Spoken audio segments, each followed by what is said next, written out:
Sudah sidang kasus pembunuhan berencana Yosua akan memasuki babak akhir pekan depan. 5 terdakwa, Ferdy Sambo, Putri Chandrawati, Ricky Rizal, Kuat Maruf, dan Richard Eliezer akan menjalani sidang vonis pekan depan.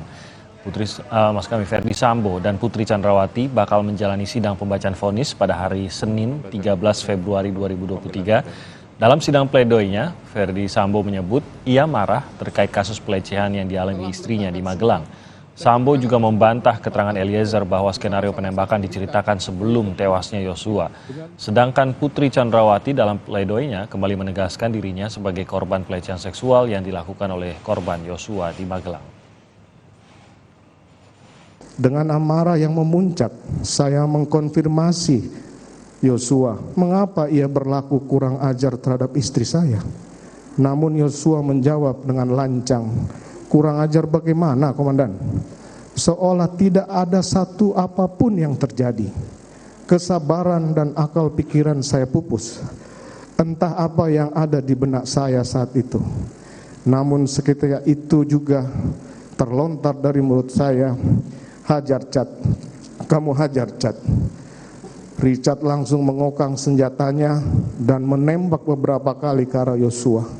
Sama sekali tidak benar keterangan Richard Eliezer di depan persidangan yang menyampaikan bahwa cerita tersebut saya sampaikan kepada dirinya di rumah Saguling sebelum peristiwa tembak-menembak terjadi. Mempertanggungjawabkan kesaksian saya kepada Sang Pemilik Hidup Tuhan Yang Maha Esa bahwa saya benar-benar mengalami kekerasan seksual dan penganiayaan yang dilakukan oleh Yosua. Yosua melakukan perbuatan keji terhadap saya. Dia melakukan kekerasan seksual, menganiaya dan mengancam membunuh, bukan hanya bagi saya, tapi juga bagi orang-orang yang saya cintai. Sementara itu masa penahanan Ferdy Sambo dan keempat terdakwa lain kembali diperpanjang selama 30 hari ke depan. Ini merupakan permintaan perpanjangan kedua yang diajukan. Melalui pesan tertulis kepada Kompas TV, Humas Pengadilan Negeri Jakarta Selatan Julianto menyampaikan penetapan perpanjangan 30 hari yang kedua kepada Ferdy Sambo CS telah dikabulkan, yakni hingga 8 Maret 2023.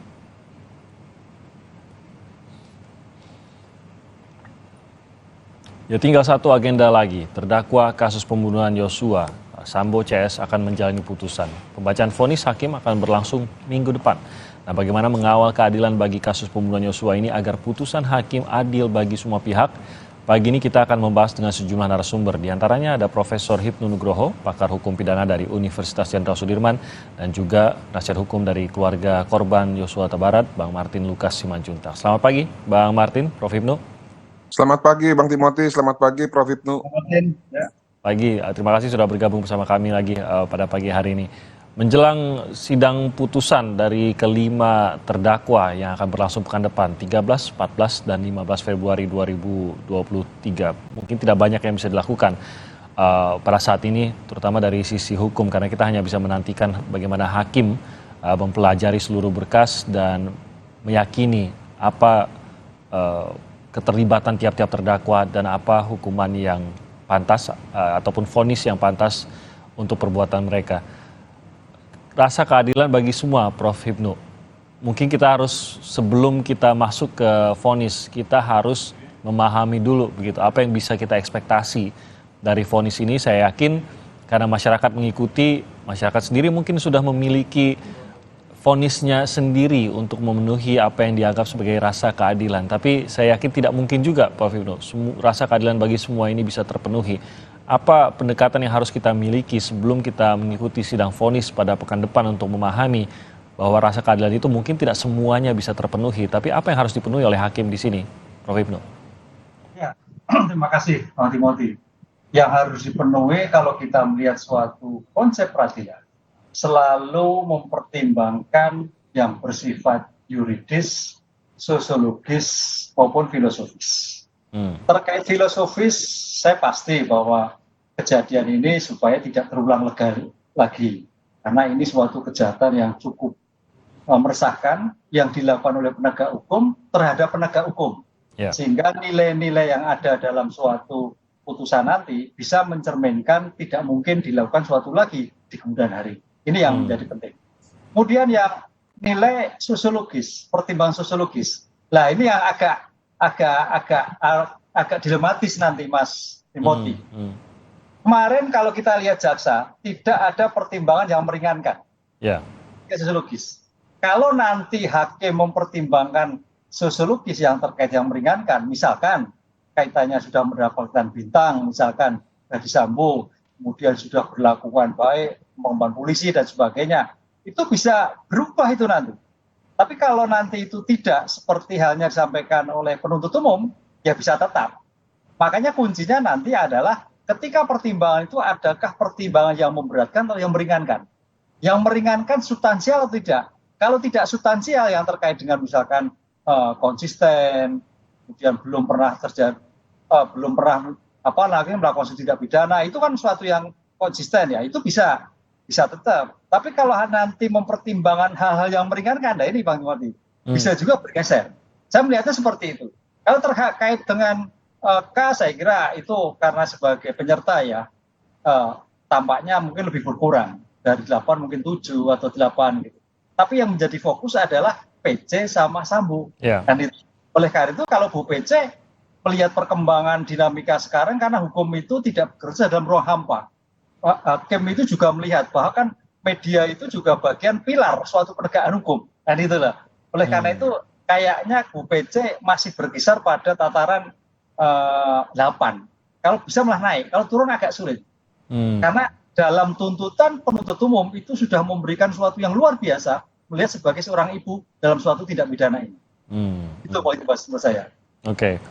Kalau dari keluarga mungkin akan ada opini yang sudah tentu saja sudah terbentuk begitu, dan kita tahu Bang Martin menginginkan hukuman terberat, tapi mungkin ekspektasi ini meskipun dirasa oleh keluarga dan mungkin banyak pihak yang mendukung keluarga juga yang mengharapkan hal yang sama, tapi mungkin untuk menghindari kekecewaankah, kesedihan yang berlanjut lagi karena hukumannya tidak bisa memenuhi ekspektasi, bagaimana yang mengelola ekspektasi itu khususnya dari tim pengacara keluarga, Bang Martin?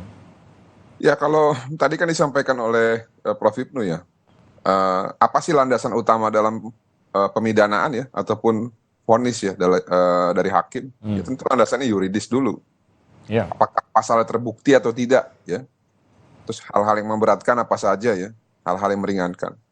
Saya pikir untuk Ferdy Sambo ya, kalau menurut kacamata hukum saya, kalau kita kaitkan dengan KUHP yang akan berlaku 3 tahun lagi, memang itu pas ya. Karena buat apa kita melakukan suatu vonis ataupun hukuman ataupun suatu tuntutan yang 3 tahun lagi itu juga tidak akan terjadi gitu loh. Karena diberikan kesempatan 10 tahun untuk berkelakuan baik atau tidak gitu ya. Kalau tidak berkelakuan baik barulah divonis ataupun dieksekusi gitu ya. Namun apakah salah juga apabila keluarga itu melihat sebaliknya gitu ya? Karena mereka merasa kan itu di hal yang memberatkan juga ada ya, meninggalkan duka yang mendalam buat keluarga. Ya. Nah, itulah dirasakan oleh ibunda dan ayah korban. Nah, saya melihatnya begini, sebenarnya kan terbuka peluang ya apabila tidak ada hal yang meringankan dari tuntutan jaksa, namun tetap tidak dituntut maksimal. Tapi ya sudah, it's okay, fine. Asalkan konsisten sampai akhir dan juga nantinya divonis oleh hakim minimal seumur hidup, saya pikir ya, kalau menurut saya itu sudah cukup lah ya.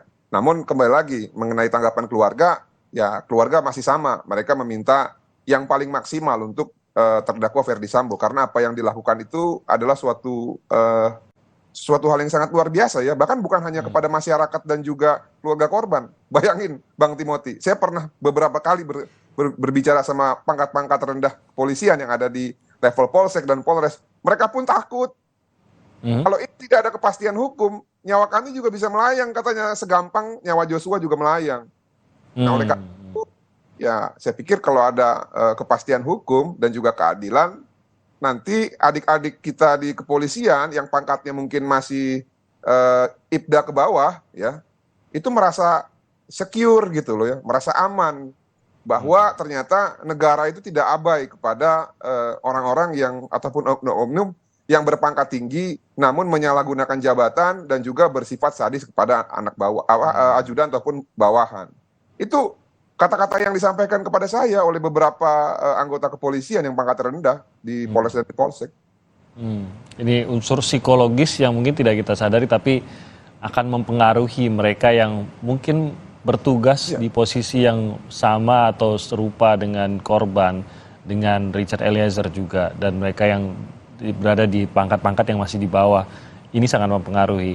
Nah, dalam perjalanan kasus ini kita lihatlah bagaimana dukungan juga mengalir bagi banyak pihak di sini. Banyak pihak saya katakan karena bukan hanya bagi sang justice collaborator saja, tapi juga bagi Sambo juga ada juga dukungan-dukungan. Tapi yang dikhawatirkan adalah dukungan yang sempat disebut oleh Mahfud MD bahwa ada gerakan bawah tanah yang tidak menginginkan Sambo dihukum berat. Nah, terkait dengan hal tersebut, apakah ada yang bisa dilakukan atau memang masyarakat memang hanya bisa berharap hukum benar-benar melakukan tugasnya dalam menjaga ketertiban dan menjamin bahwa seluruh proses hukum ini bisa berjalan dengan tertib, ataukah memang butuh campur tangan yang lebih kuat untuk memastikan hal tersebut, untuk melindungi hakim, untuk mengawal hakim agar jangan sampai ada intervensi kepada hakim, Prof. Hipnu? Ya, jadi Bang Timotius, betul. Gerakan bawah tanah, bawah air ya, itu dalam suatu putusan nanti akan terlihat. Apakah nanti majelis hukum itu bulat atau tidak? Karena di dalam suatu putusan itu ada namanya konsep deponering, bukan deponering, perbedaan pertimbangan dan perbedaan putusan.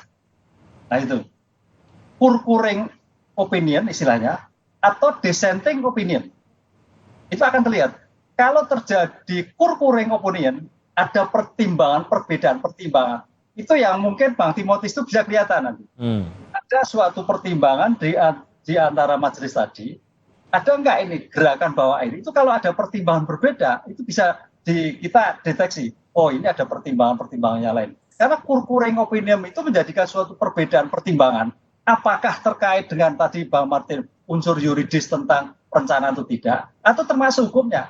Itu concurring opinion. Itu bagi kami orang kampus melihat bagus sekali. Pertimbangan dari ketiga subjek hakim tadi sama atau tidak, bulat atau tidak, kan gitu. Karena namanya 3 orang kan memperoleh sulit kan kalau kita sudah berbicara seperti itu.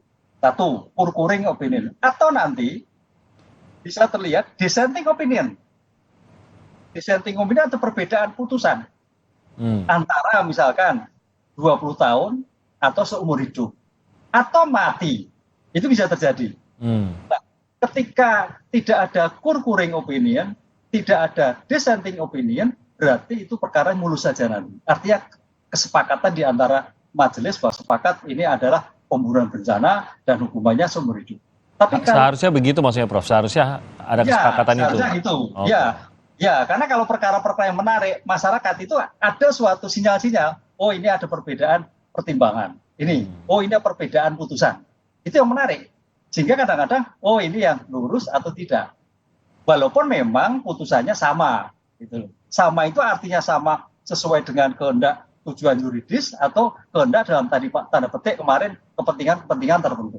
Kita tidak tahu walau alam lah, tapi itulah yang menjadikan suatu debat kalau ada concurring opinion atau dissenting opinion. Tampak nanti kelihatan seperti itu. Tapi vonis itu akan tetap bisa dijatuhkan ya kalaupun ada yang concurring atau dissenting opinion tadi? Tetap, tapi akan kelihatan sekali, Mas. Oh, ini yang berpihak pada mungkin tanda petik ya X. Oh, ini berpihak pada kepentingan korban, ini pada kepentingan publik, kepentingan masyarakat. Jadi itu yang terlihat kadang-kadang kita analisis seperti itu. Oke. Nah, mungkin dari pengacara keluarga juga sudah memiliki indikator-indikator tersendiri nih untuk melihat sebenarnya arah vonis dari hakim ini. Apakah ada intervensi atau tidak, Bang Martin? Ya, saya pikir kalau untuk Pak Ferdi Sambo ya, seluruh unsur itu sudah tergenapi dalam pasal 340 dan 55 ayat 1 ke 1. Dan dalam hal ini saya pikir 3 hakim tersebut ya pendapatnya mutlak. Mungkin di belakang layar hanya hal yang meringankan saja yang mungkin menjadi pertimbangan mereka yang ada perbedaan. Dan juga penerapan vonis hukuman saja yang berbeda. Nah, namun untuk beberapa terdakwa, khususnya PC, mungkin saja itu terjadi. Terjadinya apa? Bahwa karena ada satu unsur itu kan, yang memang tidak digenapi oleh Putri Chandrawati. Apa itu? Merampas nyawa milik orang lain, karena memang menurut fakta persidangan yang bersangkutan tidak secara langsung ya menghabisi nyawa Joshua, namun kan ada jembatan, ada pasal jembatan itu kan 55 ayat 1 ke 1. Nah, khusus untuk Putri Chandrawati, saya pikir majelis hakim ya harus berani dan bijaksana ya, bahwa berdasarkan kesimpulan jaksa penuntut umum, Putri Chandrawati ini tidak diperkosa, melainkan berselingkuh ya, ataupun melakukan perselingkuhan yang mungkin saja menurut jaksa di bawah relasi kuasa, dan juga keluarga korban menolak. Nah, tentunya harus ada konsekuensi, karena kalau kita bandingkan dengan penerapan kepada Bapak Ferdy Sambo, hal tersebut itu berpotensi buat meringankan Bapak Ferdy Sambo, walaupun tidak diambil oleh Ferdy Sambo. Kalau hakim itu melihat dari sudut pandang yang lain gitu ya, walaupun saya yakin Ferdy Sambo itu sudah sangat yakin bahwa hal itu tidak terjadi, namun dipaksakan. Untuk apa? Ya nanti boleh ditanya Ferdy Sambo setelah sidang ini selesai diputus. Nah, karena terbuka peluang ada kesimpulan yang menyerang kedua belah pihak oleh jaksa penuntut umum, saya pikir sudah sepantasnya ya hakim nanti pada saat melakukan ataupun memberikan putusan itu berani memvonis lebih daripada tuntutan jaksa. Sampai saat ini kami masih optimis, Bang Timothy, yakin bahwa hakim-hakim itu memiliki integritas dan juga profesionalisme yang mumpuni lah. Dan kami berharap ya, mudah-mudahan loh ya. Ini kan kasus viral ya. Ya 11-12 atau 11-10 lah sama kasus Indosuria. Namun kan apa yang terjadi kepada Indosuria? Padahal itu kan sudah telak sekali, bahkan semua orang bilang itu ada pidananya, tapi lepas. Nah, mudah-mudahan hal yang sama tidak terjadi dalam kasus ini, karena kalau sampai terjadi ya sangat sayangkan sekali gitu ya, dan kami tidak akan tinggal diam nanti, Bang Timothy. Demikian. Terima kasih. Nah, saya mau sedikit saja terkait dengan kepada Bang Martin, Kompolnas IPW terus mengingatkan siapa Ferdy Sambo ini. Kompolnas mengatakan bahwa masih ada pihak-pihak yang berhutang pada Ferdy Sambo, yang hutang budi lah pada Ferdy Sambo. IPW juga mengingatkan bagaimana Ferdy Sambo ini masih punya pengaruh di sejumlah aparat, dan ini akan ia gunakan untuk melindungi dirinya, mengurangi vonisnya. Apakah ini membuat Anda pesimistiskah terhadap benarkah Ferdy Sambo bisa mendapatkan hukuman terberat, Bang Martin? Nah, faktor-faktor seperti inilah yang bisa mempengaruhi ya terhadap azas ya, beyond reasonable doubt itu kan. Tidak bisa dibantah itu ya. Kenapa? Karena begini, kalau kita ikuti cara seperti itu ataupun teori seperti itu, tentunya ini nggak akan pernah selesai. Selagi orang-orang tersebut tidak diekspos. Siapa sih orang-orangnya? Hanya isu. Nah, kalau saya lebih baik begini, kalau kita berharap kepada hakim ya sudah, hakim vonis maksimal saja, biar terdakwa Ferdy Sambo ini kecewa dan justru membuka semuanya. Tapi juga kan masih ada banding, masih ada kasasi. Nah, nanti pada saat banding, ya mudah-mudahan Pak Ferdy Sambo terbuka, bertobat, menghubungi kami, biar kami minta permaafan kepada keluarga supaya diringankan. Tapi syaratnya apa? Buka semuanya. Biar dia seperti yang disampaikan oleh beberapa rekan senior, bahwa hukum itu harus ada manfaatnya gitu ya. Dan saya pikir kalau itu yang terjadi ya, bukan tidak mustahil lah ya, bahwa keluarga itu mungkin mau memberikan permaafan. Tapi kan kembali lagi, bolanya ada pada siapa? Ada pada Pak Ferdy Sambo, dan juga ada pada siapa? Ada pada hakim. Kalau memang hakim menganggap bahwa hal itu penting dibuka, vonis aja maksimal. Biar Ferdy Sambo kecewa gitu loh sama teman-temannya. Oke, biar kita bisa lihat sebenarnya benar atau tidaknya gitu ya. Oke, Bang Martin, Prof. Hipnu, kita akan lanjutkan lagi nanti bersama Anda berdua pada pukul 8.30 nanti menjelang sidang selanjutnya yang akan berlangsung pada hari ini. Saya terima kasih dulu untuk sesi ini, Bang Martin dan juga Prof. Hipnu. Terima kasih sudah bergabung, dan nanti kita akan berjumpa lagi nanti bersama rekan saya Bayu Sutiono yang akan bergabung bersama Anda pada pukul 8.30. Jangan lewatkan juga, saudara, Anda menyaksikan perbincangannya bersama Bang Martin Lukas dan juga Prof. Hipnu Nugroho pada pukul 8.30.